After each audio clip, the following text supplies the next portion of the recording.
Praise to the lord. ఈరోజు దేవుడు మనకిచ్చినటువంటి వాగ్దానం ఏంటంటే యెషయా గ్రంథము 62వ అధ్యాయము 2వ వచనం. యెహోవా నియమింపబోవు క్రొత్త పేరు నీకు పెట్టబడును. ఆమేన్. ఆయన మనకి ఒక క్రొత్త పేరు మనకి పెట్టబోతూ ఉన్నాడు. అంటే మన తల్లిదండ్రులు పెట్టినటువంటి పేరు మంచి పేరు కాదా అని కాదు, కానీ మన తల్లిదండ్రులు మనకొక పేరు పెడతారు. అయితే మనం ఎదిగి సమాజంలో జీవించేటప్పుడు మనకి గుణాన్ని బట్టి, మన యొక్క గుణాన్ని బట్టి కూడా కొన్ని పేర్లు వస్తూ ఉంటాయి. వీడు మంచివాడు లేదా చెడ్డవాడు, నీతిమంతుడు లేదా దుర్మార్గుడు, ఆవేశపరుడు, కోపిష్టి, ఆలోచన లేనివాడు, తొందరపడి మాట్లాడేవాడు, ఇట్లా మనకొక పేరు వస్తూ ఉంటుంది. అయితే దేవుడు ఏమంటున్నాడంటే, ఇట్లాంటి పేర్లన్నిటినీ తీసివేసి నేను నీకు కొత్త పేరు, ఒక మంచి పేరుని నేను నీకు పెట్టబోతూ ఉన్నాను అని దేవుడు మనతో చెప్తూ ఉన్నాడు.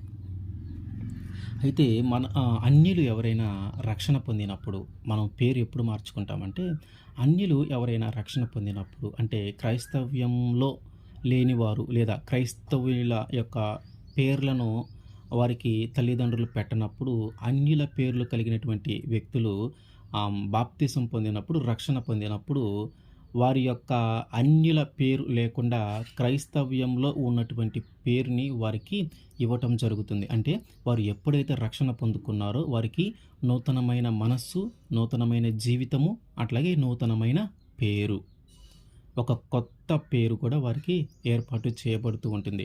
దేవుడు ఆ పాత జీవితంలో ఉన్న దానిని బట్టి, ఆ పాత జీవితంలో ఉన్నటువంటి పేరును బట్టి కాకుండా, ఇదిగో నూతనమైన జీవితము, నూతనమైన రక్షణ దేవుడు నీకు దయచేశాడు కాబట్టి ఆ నూతనమైన పేరును బట్టి దేవుడు నిన్ను హెచ్చించబోతూ ఉంటాడు. ఆ నూతనమైన పేరును బట్టి దేవుడు నిన్ను అభిషేకించబోతూ ఉంటాడు. దేవుడు నిన్ను ఆశీర్వదింపబోతూ ఉన్నాడు. కాబట్టి దేవుడు మనకొక కొత్త పేరును మన కోసం ఏర్పాటు చేసి ఉంచాడు. అది మనకి ఇవ్వబోతూ ఉన్నాడు. దానిని పొందుకోవటానికి మనము సిద్ధంగా ఉండాలి. ఆదికాండము 32వ అధ్యాయము 28వ వచనం. అప్పుడు ఆయన, నీవు దేవునితోనూ మనుష్యులతోనూ పోరాడి గెలిచితివి గనుక ఇక మీదట నీ పేరు ఇజ్రాయేలే గాని యాకోబు అనబడదని చెప్పెను. సాక్షాత్తు దేవుడే యాకోబుతో మాట్లాడుతూ ఉన్నాడు. ఏమనంటే, ఇప్పటిదాకా నువ్వు యాకోబు అని పిలువబడ్డావు, కానీ ఇక నుంచి నువ్వు ఇజ్రాయేలు అని పిలువబడతావు అని. అయితే యాకోబు అనే పేరుకు అర్థం ఏంటి, ఇజ్రాయేలు అనే పేరుకు అర్థం ఏంటి? దేవుడు యాకోబు అనే పేరును అట్లాగే ఉంచకుండా ఇజ్రాయేలుగా ఎందుకు మార్చాడు అనేది మనం తెలుసుకుందాం. ఇస్సాకు రిబ్కాని పెళ్లి చేసుకునే సమయానికి ఇస్సాక్కి 40 సంవత్సరాలు. ఆమె గర్భవతి అయ్యి కుమారుల్ని కనే సమయానికి ఆయనకి 60 సంవత్సరాలు. అంటే 20 సంవత్సరాలు వాళ్ళకి పిల్లలు లేరు. ఈ 20 సంవత్సరాలు ఆమె ఎంత మనోవేదన పడుండాలో మనం ఆలోచించాలి. ఎందుకంటే ఒక 2 సంవత్సరాలు 3 సంవత్సరాలు పెళ్ళైనాక గడవగానే సంతానము, కుమారులు కానీ కుమార్తెలు కానీ గర్భఫలము కానీ లేకపోతే ఆ స్త్రీ పడే వేదన అంత ఇంత కాదు. కానీ వీరు 19 సంవత్సరాల తర్వాత 20వ సంవత్సరంలో ఆమె 2 కుమారులకు జన్మనిచ్చింది. అయితే మొదటగా వచ్చినటువంటి వ్యక్తి, ఆ గర్భంలో నుంచి మొదటగా వచ్చినటువంటి వ్యక్తి ఎట్లా ఉన్నాడంటే ఎర్రగాను, ఆయన చర్మము పైన వెంట్రుకలు, రోమము కలిగి ఉన్నాడు. అందుకని ఆమె ఏం చేసిందంటే ఆయనకి ఏశావు అని పేరు పెట్టింది. ఏశావు అనే పేరు. ఏశావు అనే పేరుకి అర్థం ఏంటంటే ఎర్రనివాడు, అట్లాగే రోమము కలిగిన వ్యక్తి. అంటే ఆయన యొక్క రంగును బట్టి, ఆయన యొక్క రూపాన్ని బట్టి ఆమె ఆ ఏశావుకి అనే పేరు పెట్టింది. ఆ ఏశావు యొక్క పేరుకి సార్థకం అయిపోయింది. అంటే ఆయన ఎర్రగా ఉన్నాడు, అట్లాగే ఆ రోమము కలిగి ఉన్నాడు. ఆయన తర్వాత ఆయన యొక్క మడిమను పట్టుకొనే ఈ గర్భంలో నుంచి యాకోబు వచ్చాడు. ఈ గర్భంలో నుంచే రెండవ వాడు వచ్చాడు. అయితే ఆయనకి ఏం పెట్టిందంటే యాకోబు అని పెట్టింది. యాకోబు అంటే అర్థం ఏంటంటే మడిమను పట్టుకొనినవాడు. రెండవ అర్థము మోసగాడు. మడిమను పట్టుకొనినవాడు, మోసగాడు. యాకోబు అనే పేరుకి అర్థం ఏంటంటే మడిమను పట్టుకొనినవాడు, అట్లాగే మోసగాడు. మొదటి అర్థం ఏంటి, మడిమను పట్టుకొనినవాడు. అది అక్కడే నెరవేరింది. ఏంటి, అన్న యొక్క కాలి మడిమను పట్టుకొని గర్భములో నుంచి బయటికి వచ్చాడు కాబట్టి అది అక్కడే నెరవేరింది. అయితే రెండవదేంటి మోసగాడు అనే అర్థం. ఈ మోసగాడు అనేది యాకోబు యొక్క పేరుకు ఉన్నటువంటి అర్థం. ఇది ఎప్పుడు నెరవేరిందంటే యాకోబు ఏశావు ఒకరోజు అడవికి వెళ్ళి ఏమీ వేట దొరక్క చాలా ఆకలితో ఇంటికి వస్తాడు. అప్పుడే యాకోబు ఒక వంట చేస్తూ ఉంటాడు. ఒక చిక్కుడుగాయల కూర వంట చేస్తూ ఉంటాడు. ఏశావుకి బాగా ఆకలేస్తుంది. ఆకలి వల్ల చనిపోతానేమో అని అంత అంత ఆకలి వేసి తమ్ముడి దగ్గరికి వచ్చి, "ఇదిగో నువ్వు ఆ వంట వండుతున్నావు కదా! ఆ ఎర్రని గుండది నాకు ఇవ్వు. నేను చాలా ఆకలితో ఉన్నాను. చనిపోయేలాగున్నాను ఆకలితో" అనంటే యాకోబు అంటాడు, "నువ్వు పెద్ద కొడుకు గదా! నువ్వు జ్యేష్ఠ కుమారుడు గదా! ఇదిగో నీ జ్యేష్ఠత్వాన్ని గాని నాకిస్తే" ఏంటి? "నీ జ్యేష్ఠత్వాన్ని గాని నాకిస్తే నేను నీకు ఈ కూరనిస్తాను. నేను నీకు ఈ ఆహారాన్ని ఇస్తాను" అని అంటాడు. అప్పుడు ఏశావు ఏమంటాడంటే, "అసలు నేను చనిపోయేలాగున్నాను. నేను చనిపోతే ఆ జ్యేష్ఠత్వం ఎందుకు ఉపయోగపడుతుంది కాబట్టి నువ్వే తీసుకో. కానీ నాకు మాత్రం ఆహారాన్ని ఇవ్వని" ఆ ఆహారాన్ని తీసుకుంటాడు. సాధారణంగా ఇద్దరు అన్నదమ్ములు, సొంత అన్నదమ్ములు, ఒకే గర్భము నుంచి వచ్చిన అన్నదమ్ములు, అందులోను కవల పిల్లలు. కవల పిల్లలంటే ఒకరి ఎడల ఒకరికి ఎంతో ప్రేమ, ఒకరి ఎడల ఒకరికి ఎంతో స్నేహము, ఒకరి ఎడల ఒకరికి ఎంతో ఆప్యాయత ఉంటది. సాధారణంగా అప్పుడప్పుడు మనం చూస్తా ఉంటే వీడిని చిన్న పిల్లలుగా ఉన్నప్పుడు ఒకరిని గిచ్చితే ఇంకొకళ్ళు కూడా ఏడవటము, ఒకళ్ళు బాధపడితే వాళ్ళు కూడా బాధపడటం మనం చూస్తూ ఉంటాం. కానీ ఇక్కడ జరిగిన సందర్భం ఏంటంట, యాకోబు దగ్గర ఆహారం ఉంది. ఏశావుకి అవసరమైంది కానీ ఏశావుకి వెంటనే ఇవ్వలేదు. ఒక షరతు పెట్టాడు. అంటే ఆ ప్రేమ, ఆ ఆప్యాయత, ఆ స్నేహము వారి మధ్య కనిపించలా. యాకోబు ఆ స్నేహాన్ని, ఆ ప్రేమని ఏశావు మీద చూపించలా. "నీ జ్యేష్ఠత్వాన్ని నాకివ్వు, ఇదిగో ఈ ఆహారాన్ని తీసుకో" అని అన్న మీద ఆ ప్రేమ లేకుండా, జాలి లేకుండా, ఆప్యాయత లేకుండా మాట్లాడి ఆ జ్యేష్ఠత్వాన్ని పొందుకుంటాడు. అక్కడ ఒకసారి మోసం చేశాడు. రెండవసారి ఎప్పుడంటే తన తండ్రి అయినటువంటి ఇసాకు బాగా వృద్ధాప్యంలోకి వెళ్ళిపోయిన తర్వాత ఆయన రేపో మాపో చనిపోతానని ఉన్న పరిస్థితుల్లో ఇసాకు ఏం చేస్తాడంటే తన పెద్ద కుమారుని, తన జ్యేష్ఠ కుమారుని పిలిపించి, "ఏశావు ఇటురా" అని పిలిపించి, "ఇదిగో నేను ఎప్పుడు చనిపోతానో నాకు తెలియదు. ఏ ఏ ఏ గడియలో నాకు మరణం వస్తుందో నాకు తెలియదు కాబట్టి ఇదిగో నేను నిన్ను ఆశీర్వదిస్తాను.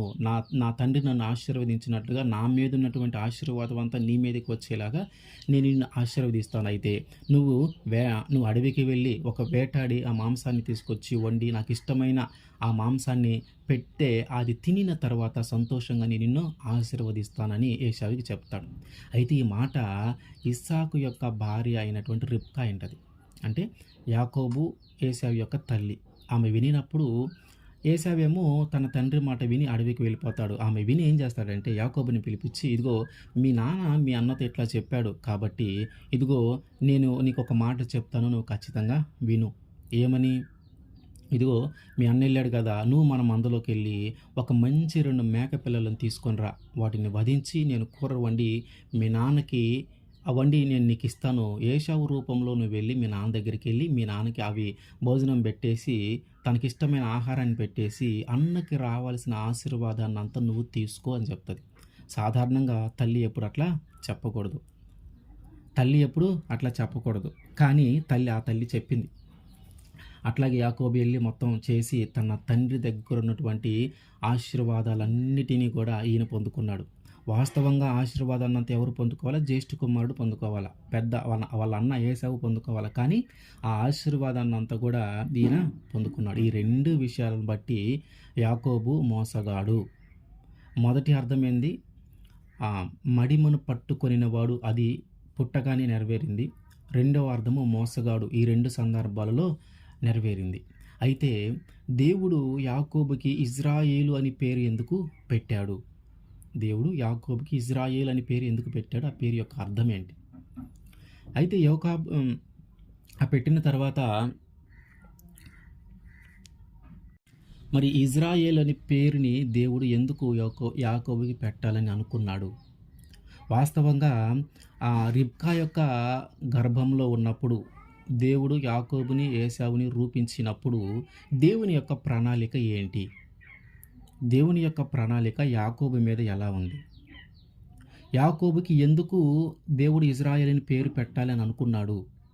యాకోబు ఎడల దేవుని యొక్క ప్రణాళిక ఏంటి? అయితే ఆమె గర్భవతి అయ్యి వేదన పడుతూ ఉంటది.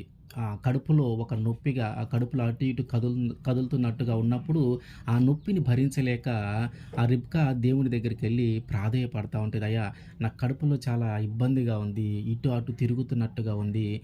నాకు చాలా బాధగా ఉంది. నేను భరించలేకపోతా ఉన్నాను ఈ బాధనని" దేవుడి దగ్గర ప్రార్థన చేస్తా ఉంటే, అప్పుడాయన చెప్తాడు, "ఇదిగో నువ్వు భయపడవద్దు. నీ గర్భములో 2 ప్రాణములున్నాయి. నీ గర్భంలో 2 ప్రాణములున్నాయి. ఆ ఇద్దరు గూడా ఒక గొప్ప జనపదాలవుతారు. జనపదము అంటే ఒక ఎక్కువ మంది జీవించే ఒక ప్రాంతాన్ని, ఎక్కువ మంది జీవించే ఒక ప్రాంతాన్ని ఒక జనపదం అంటారు. అంటే ఇద్దరు గూడా చాలా ఎక్కువ సంతానము కలిగి, ఎక్కువ అభివృద్ధి చెందిన ఒక జనపదాలుగా ఏర్పడబోతూ ఉన్నారు వారిద్దరు. కానీ పెద్దవాడు చిన్నవాడికి దాసుడవుతాడు. దేవుడే ఈ మాట చెప్తా ఉన్నాడు రిబ్కాతో. నీ గర్భంలో ఇద్దరున్నారు. వారిద్దరు కూడా గొప్పవారవుతారు. అయితే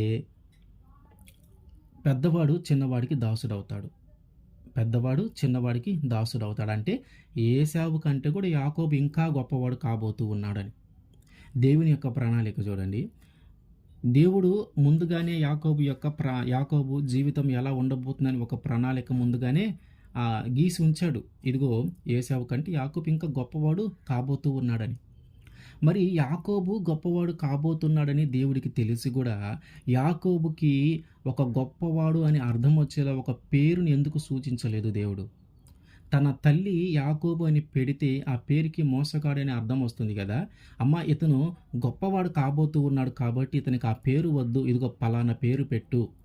గొప్పవాడు అనే అర్థము కలిగేలాగా పలానా పేరు పెట్టు అని దేవుడు ఎందుకు రిబ్కాతో చెప్పలేదు? దేవుడు ఎందుకు యాకోబుకి ఆ పేరే నిర్ణయించి ఉంచాడు? ఆయన ఇజ్రాయేలుగా మార్చాలి. ఆ పేరుని ఇజ్రాయేలుగా మార్చాలని అనుకున్నాడు. కానీ గర్భంలో ఉన్నప్పుడు ఆయన ఎట్లా గొప్పవాడు కాబోతున్నాడు కూడా ఒక ప్రణాళిక ఉంది. మరి అతను గొప్పవాడు కాబోతూ ఉన్నాడని దేవుడికి తెలిసి కూడా యాకోబు అని పేరు పెడితే దేవుడు ఎందుకు ఆ పేరుని అట్లానే ఉంచాడు? రిబ్కాతో ఎందుకు మాట్లాడలేదు? అతను గొప్పవాడు కాబోతూ ఉన్నాడు కాబట్టి నువ్వు ఆ పేరుని అతనికి పెట్టవద్దు. ఇదిగో పలానా పేరు పెట్టు అని ఒక పేరుని ఎందుకు దేవుడు రిబ్కాకి సూచించలేదు? మనము ఆలోచించాల్సిన విషయం, తెలుసుకోవాల్సిన విషయం అదే. అయితే అసలు ఆ ఇజ్రాయేల్ అనే పేరుని ఎందుకు పెట్టాడు? ఆ యాకోబు అనే పేరుని ఎందుకు అలాగే ఉంచాడు? ఆ తల్లి యాకోబు అనే పేరుని పెడితే దాన్ని అట్లాగే ఎందుకు ఉంచాడు చూద్దాం. ఇప్పుడు యాకోబు మీద ఏశావుకి భలే కోపం వచ్చింది. ఎందుకంటే 2 సార్లు మోసం చేసి తనకి రావాల్సినటువంటి ఆశీర్వాదాన్ని అంతా కూడా యాకోబు తీసుకున్నాడని, అతన్ని చంపాలని అంత కోపం వచ్చింది. అప్పుడు ఏం చేస్తా తల్లి, ఇదిగో నీ అన్న నిన్ను చంపాలని అనుకుంటున్నాడు. ఒకవేళ నిన్ను చంపుతాడేమో, కాబట్టి నువ్వేం చేస్తావంటే మా పుట్టింటి కాడ మా అన్న ఉన్నాడు. ఆయన పేరు లాబాను. ఆయన దగ్గరికి వెళ్ళు. మీ అన్న కోపం తగ్గిందాక ఆయన దగ్గరే ఉండని లాబాను దగ్గరికి పంపిస్తుంది. లాబాన్ దగ్గరికి అంటే మేనమామ దగ్గరికి పంపించింది. మేనమామ దగ్గరికి లాబాన్ దగ్గరికి వెళ్ళిన తర్వాత ఆయనకి ఒక 2 కుమార్తెలు ఉంటారు. పెద్ద ఆమె పేరేమో లేయా, చిన్న ఆమె పేరేమో రాహేల్. అయితే యాకోబుకి రాహేల్ అంటే ఇష్టం కలిగింది. ఆ మామ దగ్గరికి వెళ్ళి నేను రాహేల్ని పెళ్లి చేసుకుంటానని చెప్తే ఆయన ఏం చేస్తాడంటే 7 సంవత్సరాలు కొలువు చేయమంటాడు. అంటే 7 సంవత్సరాలు జీతానికి పని చేయి, అప్పుడు రాహేల్ని ఇచ్చి పెళ్లి చేస్తానంటాడు. 7 సంవత్సరాలు రాహేల్ కోసం ఆయన జీతానికి పని చేసిన, కొలువు చేసిన తర్వాత ఏది అంటే జీతం అంటే నెలకి డబ్బులు ఇవ్వటం కానీ ఇవ్వటం కానీ కాదు, రాహేలుని ఇవ్వటమే జీతం. 7 సంవత్సరాలు పని చేస్తే జీతం కింద కొలువు చేసిన దాని కింద రాహేల్నిచ్చి పెళ్లి చేయటం. ఆ 7 సంవత్సరాలు చేసిన తర్వాత లాబాన్ ఏం చేస్తాడంటే రాహేల్నిచ్చి పెళ్లి చేయకుండా లేయానిచ్చి పెళ్లి చేస్తాడు. లేయాని ఎందుకు ఇచ్చాడు అంటే లేయా రాహేల్ కంటే కొంచెం అందవిహీనంగా ఉంది. అంటే రాహేల్ అంత అందమైనది కాదు. అందుకని ముందుగానే ఈ లాబాన్ ఏం చేస్తాడు, యాకోబుకి లేయానిచ్చి పెళ్లి చేస్తాడు. తర్వాత యాకోబు వచ్చి అడుగుతాడు, నువ్వు నన్ను మోసం చేసావు. నేను రాహేలుని అడిగితే నువ్వు లేయానిచ్చి పెళ్లి చేసావు. నేను చిన్న అమ్మాయిని అడిగితే నువ్వు పెద్ద అమ్మాయిని ఇచ్చి పెళ్లి చేసావు ఏంటి అని అడిగితే అప్పుడు లాబాన్ అంటాడు, మా దేశ ఆచారం ప్రకారము పెద్దవారికి పెళ్లి చేయకుండా చిన్నవారికి చేయకూడదు, అందుకనే ఇచ్చి చేశాను. సరే, ఇప్పుడైనా నేను రాహేలు నీకు ఇచ్చి పెళ్లి చేస్తాను, మళ్ళీ ఇంకొక 7 సంవత్సరాలు కొలువు చేయి అంటాడు. సో 14 సంవత్సరాలు కొలువు చేసిన తర్వాత వారిద్దరిని వివాహం చేసుకుంటాడు. ఆ తర్వాత అతని సంపాదన కోసం, అతని ఆస్తి కోసం ఇంకొక 7 సంవత్సరాలు ఆయన దగ్గర కొలువు చేస్తాడు. మొత్తము 21 సంవత్సరాలు అక్కడ ఉంటాడు. 21 సంవత్సరాలు ఉండిన తర్వాత అప్పుడు మళ్ళీ దేవుడు మాట్లాడతాడు యాకోబుతో ఏమని? తిరిగి నీ తండ్రి ఇంటికి రా, తిరిగి నీ తండ్రి దేశానికి రా అని దేవుడు మాట్లాడితే అప్పుడు తిరిగి తన తండ్రి ఇంటికి రావటానికి ప్రయత్నం చేస్తూ ఉంటాడు కానాను దేశానికి. ఆ దేశానికి ఈ ఈ లాభానికి తెలియకుండా ఆయన మోసం చేసి రావాలని ప్రయత్నం చేసి చాలా లెక్క వచ్చేస్తాడు. కానీ లాబాను దాన్ని కనుగొని యాకోబు ఇట్లా మోసం చేసి నాకు తెలియకుండా, నాకు చెప్పకుండా వెళ్ళిపోతున్నాడని గ్రహించి లాబాను కూడా అక్కడికి వెళ్ళి ఆయన్ని కలుసుకుంటాడు. ఒక 7 రోజుల ప్రయాణం అంత దూరంలో వెళ్ళి ఆయన కలుసుకొని, నువ్వేంది నాకు చెప్పకుండా వెళ్ళిపోతావో, నాకు చెప్తే నిన్ను అంగు ఆర్భాటాలతో మేళతాళాలతో నేను పంపించేవాడిని కదా అని అట్లా మాట్లాడుతూ ఉంటారు. ఆ తర్వాత లాబాను ఇంటికి వచ్చేస్తాడు, వాళ్ళు ముందుకెళ్తారు. అయితే యాకోబు ఏం చేస్తాడంటే, అసలు అన్న పరిస్థితి ఏంటి? నేను అన్నను మోసం చేసి వెళ్ళాను కదా, అన్న నన్ను చంపాలని అనుకున్నాడు కదా, అంత కోపం ఇంకా ఆయనకి నా మీద ఉందా? అసలు ఆయన ఆర్థిక పరిస్థితులు ఏంటి? ఆయనకి ఏదైనా సంపాదన ఉందా? పిల్లలు ఉన్నారా? లేకపోతే ఆయన మనసులో నా మీద ఎట్లాంటి కోపం ఉంది? అసలు ఏంటి ఆయన పరిస్థితి అని ఇక్కడి నుంచి కొంతమందిని పంపించాడు. కొంతమందిని పంపించి అక్కడ విషయం ఏందో తెలుసుకొని రా అంటే వాళ్ళు వచ్చి ఏం చెప్తారంటే, నీ అన్న నీ మీదకి 400 మందిని వేసుకొని వస్తున్నాడయ్యా అని చెప్తారు. అంతే ఒక్కసారిగా యాకోబులో బాగా భయం ఏర్పడుతుంది. ఇంకేం లేదు, 400 మంది వచ్చారంటే నేను ఖచ్చితంగా మా నన్ను చంపేయటానికి అంతమందిని తీసుకొని వస్తున్నాడనే అభిప్రాయం ఆయనకి ఏర్పడుతుంది. అప్పుడు ఏం చేస్తాడంటే తన దగ్గర ఉన్న గొర్రెలు, మేకలు, మందలు, ఆ తర్వాత దాసులు వీళ్ళందరినీ కూడా 2 భాగాలుగా ఏర్పాటు చేసి ముందు ఒక భాగాన్ని ఉంచుతాడు, వెనక వీళ్ళు ఉంటారు. అన్న కోసం కూడా కొంత భాగాన్ని ఒక కానుకగా ఇచ్చి అన్న యొక్క మనస్సును శాంతింపజేద్దామని ప్రయత్నం చేయడానికి ఒక భాగాన్ని కూడా ఏర్పాటు చేసి వాళ్ళందరి ముందు పంపిస్తూ ఉంటాడు. ఈయన యొక్క ఆలోచన, యాకోబు యొక్క ఆలోచన ఏంటంటే, ఒకవేళ అన్న కోపం వచ్చి చంపాలని వచ్చినా ముందు ఉన్నటువంటి వారి మీద పడినప్పుడు వెనుకున్నటువంటి మేము ఇటు నుంచి ఇటు పారిపోవచ్చు, ప్రాణాలు దక్కించుకోవచ్చు అని ఆలోచన. అయితే కొంచెం దూరం వెళ్ళిన తర్వాత ఎక్బోకు అనే ఒక రేవు దాటిన తర్వాత ఆ 2 సమూహాలతో పాటు ఈ ఫ్యామిలీని కూడా ముందుకు పంపించేసి ఈయన ఒక్కడే లాస్ట్లో మిగిలిపోతాడు. ఆ ఎక్బోకు రేవు దాటిన తర్వాత ఫస్ట్ ఒక సమూహం ఉంది, రెండవది ఇంకొక సమూహం ఉంది, మూడవదిగా ఆయన ఫ్యామిలీ ఉంది, నాలుగవదికి ఈయన ఒక్కడే ఉన్నాడు. ఈయన ఒక్కడే భయపడుతూ నడుచుకుంటూ వస్తూ ఉన్నాడు. అయితే ఆ రోజు రాత్రి ఏం జరిగిందంటే, యాకోబు ఒక నరుడితో పోరాడుతూ ఉన్నాడు. యాకోబు ఒక నరుడితో ఆయన పట్టుకొని పోనివ్వకుండా, బిగపట్టుకొని ఆయన్ని పోనివ్వకుండా పెనుగులాడుతూ ఉన్నాడు. ఆ నరుడేమో నేను పోవాలి, నన్ను వదిలిపెట్టు అన్నాడు. ఈయనేమో పోనీయట్లా. ఆ నరుడు ఎవరు ఇంతగా నన్ను పట్టుకున్నారు అని యాకోబు గురించి ఆలోచిస్తూ, ఇంత బలం కలిగిన వ్యక్తి నన్ను పోనివ్వట్లేదు ఏంటా అని చూసి ఒక్కసారిగా యాకోబు యొక్క తొడ గూటి మీద ఆయన కొడతాడు. అప్పుడంట ఆ తొడ గూడు వసిలిందంట, కమిలిపోయింది. బాగా కందింది అంట కదా, కందేయటం, నల్లగా అయిపోవటం, కమిలిపోయిందనమాట. కమిలిపోయి అంత దెబ్బ తగిలినా కూడా యాకోబు వదలకుండా నరుని అంతే పట్టుకున్నాడు. ఇంకా తెల్లవారుజాము అవుతుంది. ఆ తెల్లవారుజాము అవుతూ ఉన్నప్పుడు ఆ నరుడు అంటాడు, నన్ను పోనివ్వు, తెల్లవారుజాము అవుతుంది, తెల్లవారబోతుంది, నన్ను పోనివ్వు, నన్ను వదిలిపెట్టు అని చెప్తే యాకోబు అంటాడు, నీవు నన్ను ఆశీర్వదించితేనే కానీ నేను నిన్ను వదిలిపెట్టను అన్నాడు. అప్పుడు ఏం చేశాడంటే ఆయన, అసలు నీ పేరేంటి అని అడిగితే నా పేరు యాకోబు అని చెప్తాడు. అయితే నీ పేరు యాకోబు కదా, ఇక నుంచి నువ్వు యాకోబు అని పిలువబడకుండా ఇజ్రాయేలు అని పిలువబడతావు. ఇజ్రాయేల్ అని పిలువబడతావు. ఇజ్రాయేల్ అనే పేరుకి అర్థం ఏంటంటే దేవునితో పోరాడువాడు. దేవునితో పోరాడు. యాకోబు అనే పేరుకి అర్థం ఏంటి? మోసగాడు, మడిమను పట్టుకొనినవాడు మోసగాడు అని అర్థం. అంటే ఇజ్రాయేల్ అనే పేరుకి ఏమర్థము? దేవునితో పోరాడువాడు. వాస్తవంగా ఇక్కడ ఆలోచించాల్సిన విషయం ఏంటంటే, యాకోబు అడిగింది ఏంటి? నీవు నన్ను ఆశీర్వదించితేనే నేను నిన్ను పోనిస్తాను, లేదంటే నేను నిన్ను వదిలిపెట్టను అని. మరి ఈయన ఏమని ఆశీర్వదించాడు? నువ్వు యాకోబు అని కాదు కానీ ఇజ్రాయేలుగా పిలువబడతావు అని ఆశీర్వదించాడు. అది ఎట్లా ఆశీర్వాదం అవుతుంది? ఇప్పుడు ఆ యాకోబుకి ఉన్న ఆ పరిస్థితుల్లో ఆయన మనసులో ఉన్న బాధ ఏంటి? అన్న ఎక్కడొచ్చి చంపేస్తాడో అని భయం. అన్న వస్తే నన్ను, నాతో పాటు నా భార్య, నా పిల్లల్ని అందరం చంపేస్తాడేమో. ఆయనకి నేనంత మోసం చేశాను కాబట్టి, ఆయన నా మీద అంత కోపం ఉంటుంది కాబట్టి, ఇదిగో ఆ పరిస్థితులన్నిటిని మీ అన్న నిన్ను చంపకుండా నేను చేస్తానని ఆ నరుడు ఆయన్ని ఆశీర్వదించవచ్చు. ఆ నరుడంటే ఎవరో కాదు, యేసుక్రీస్తు వారే. ఆ తర్వాత ఆయన తెలుసుకుంటాడు. అమ్మో! నేను సాక్షాత్తు దేవుడితోనే మాట్లాడాను. అయినా నేను చనిపోలేదు ఎట్లానో అని. ఆ యేసుక్రీస్తు వారు ఆయన్ని, ఇదిగో నీ అన్న నిన్ను తరమబోతూ ఉన్నాడు. నీ అన్న నిన్ను చంపబోతూ ఉన్నాడు కాబట్టి, ఇదిగో నీ అన్న నుంచి నీ ప్రాణానికి ఎలాంటి హాని జరగకుండా నేను నిన్ను ఆశీర్వదిస్తున్నానని చెప్పవచ్చు. లేదు, ఇదిగో నువ్వు తిరిగి నీ తండ్రి ఇంటికెళ్తున్నావు కాబట్టి అక్కడ నువ్వు ఇంకా ఆస్తి సంపాదించుకుంటావు. ఇంకా గొప్పవాడిగా ఎదుగుతావు అని ఆశీర్వదించొచ్చు. అది ఆశీర్వదించాలి. లేదు, నీకు మంచి ఆరోగ్యం ఉంటుంది. నీకు మంచి ఆయుష్షు కలుగుతుంది. నీ సంతానం ఇంకా వర్ధిల్లుతుంది. నీ కుమారులు ఇంకా వర్ధిల్లుతారు. ఎట్లా ఏం ఆశీర్వదించలా. ఏమని ఆశీర్వదించాడు? ఇజ్రాయేలు అని పిలువబడతావు అని ఆశీర్వదించాడు. అదే ఆశీర్వాదం ఇక.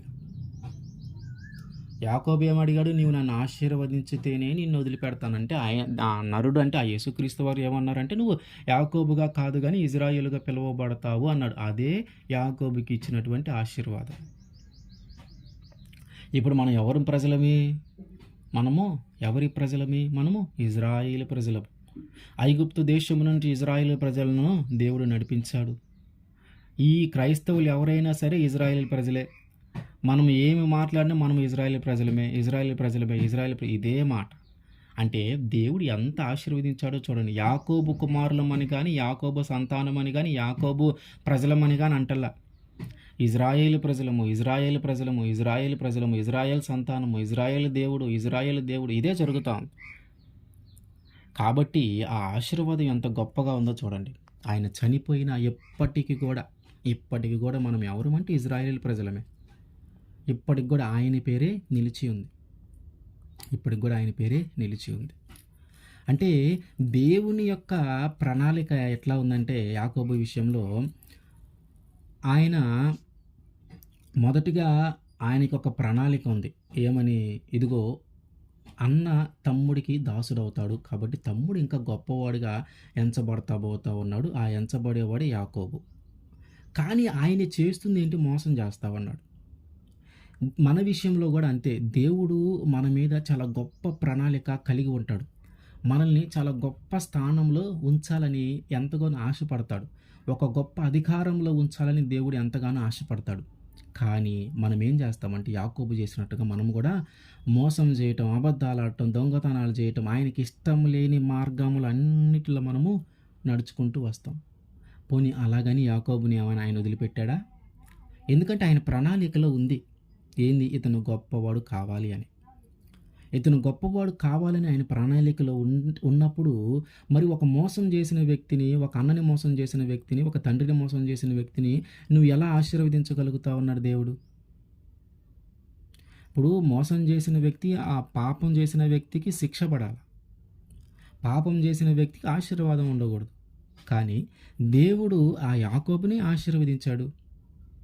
అంటే మోసం చేసిన వ్యక్తిని ఆశీర్వదించాడంటే ఆయన యొక్క ప్రణాళిక ఏంటి? ఇతడు గొప్పవాడు కావాలి, ఇతను గొప్పవాడు కాబోతూ ఉన్నాడని ఆయన ప్రణాళిక ఉంది. మరి మన జీవితంలో కూడా ఆయన యొక్క ప్రణాళిక ఈ యాకోబు కంటే గొప్పగా ఉంటుంది. మన జీవితంలో యాకోబు కంటే ఉన్నతమైన స్థితిలో దేవుడు మనల్ని ఉంచాలని ఆయన ఎంతగానో ఆశపడి మన ఎడల ఒక ప్రణాళిక కలిగి ఉన్నాడు. కానీ మనము కూడా పడిపోతూ ఉన్నాం. మనం కూడా మోసం చేస్తూ ఉన్నాం. మనం కూడా మాలిన్యంలో పడిపోతూ ఉన్నాం. లోక ఆశల్లో పడిపోతూ ఉన్నాం. కానీ దేవుడేమి వదిలిపెట్టాడు. ఎందుకంటే యాకోబుని ఎన్ని తిప్పలు పెట్టాడంటే అన్ని తిప్పలు పెట్టి తిరిగి ఆయనతో సహవాసము కలిగేవాడిగా చేసుకుని, ఆయనతో ఇజ్రాయేలు అనే పేరుకి అర్థం ఏంటి? దేవునితో పోరాడువాడు. దేవునితో ఎవరు పోరాడతారు? దేవుని గురించి తెలిసిన వారు, దేవునితో సహవాసము చేసేవారు, దేవుని జ్ఞానం కలిగిన వారు, దేవుని మీద ఆధారపడి నడుచుకునేవారు. ఒక సమస్యని లేదా ఒక వ్యాధిని, ఒక బాధని మన జీవితంలో తొలగించుకోలేకపోతా ఉన్నామంటే దేవునితో ఎన్నోసార్లు ప్రార్థన చేసి ఆయనతో పెనుగులాడి కన్నీళ్ళు విడిచి ఉపవాసం ఉండి ఆయనతో పోరాడి మనము దాన్ని జయించుకునేలాగా ఉండేది ఎవరంటే ఆ దేవుని నమ్మకం కలిగిన వ్యక్తి, దేవుడి మీద ఆధారపడేవాడు. అంటే ఇప్పుడు యాకోబు ఎట్లా ఉన్నాడు? దేవుడి మీద ఆధారపడే వ్యక్తిగా, దేవుని నమ్మే వ్యక్తిగా, దేవుని భయభక్తులతో కలిగిన వ్యక్తిగా, దేవునితో పోరాడే వ్యక్తిగా, దేవునితో సహవాసము కలిగిన వ్యక్తిగా మారాడు. మనము కూడా అంతే. మనం ఎప్పుడైతే మార్పు చెందుతామో దేవుడు మనకి కూడా ఒక కొత్త పేరును ఆయన ఇవ్వబోతూ ఉన్నాడు. యాకోబుని యాకోబు విషయంలో దేవుడికి ఒక గొప్ప ప్రణాళిక ఉంది. ఆయన గర్భంలో ఉన్నప్పుడే ప్రణాళిక ఉంది. అట్లాగే మన గురించి కూడా దేవుడికి ఒక ప్రణాళిక ఉంది. మనం గర్భంలో, మన తల్లి గర్భంలో మనం ఉన్నప్పుడే మన గురించి కూడా దేవుడికి ఒక ప్రణాళిక ఉంది.